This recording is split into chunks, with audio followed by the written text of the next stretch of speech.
Happy Thursday everyone. আশা করি সবাই ভালো আছো, আমিও ভালো আছি।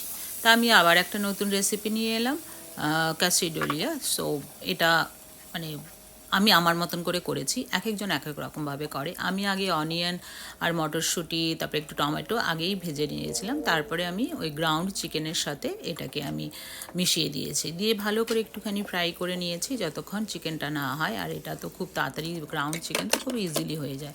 তারপরে নিয়েছি আমি ব্রাউন র্যাপ বলে এখানটায়, তো ব্রাউন র্যাপ নিয়েছি।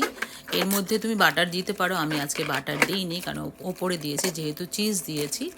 তো এবার এটার মধ্যে চিজটা দেবো, চিজটা দিয়ে তার মধ্যে ওই চিকেন, তারপরে মিক্স করে চিকেনটা রান্না করেছিলাম, এই চিকেনটা দিয়ে জাস্ট ফোল্ড করে দাও। ফোল্ড করে দিয়ে তারপরে ফ্রাই প্যানে আমি একটু মার্জারিন দিয়েছিলাম, মার্জারিন দিয়ে তারপরে ওপরে এর ওপরে আর কি র্যাপটার ওপরে মার্জারিন দিয়েছি, এপাশ ওপাশ মার্জারিন দিয়ে একটুখানি ফ্রাই করে নিয়েছি। যখন দেখবে একটুখানি ভাজা ভাজা হয়ে গেছে, বাস নামিয়ে দাও। নামিয়ে দিয়ে সার্ভ করো। গরম গরম এটা সার্ভ করলে বেশি ভালো লাগে, কারণ রেখে দিলে একটু ঠান্ডা হয়ে গেলে আর ভালো লাগে না। তবে যদি বানিয়ে রাখো, যেমন আমি এখন বানিয়ে রেখেছি, কারণ মেয়ে উঠলে পরে খাবে, বাচ্চারা খুবই ভালোবাসে। তাহলে তোমাদের যদি ওভেন থাকে বা তোমাদের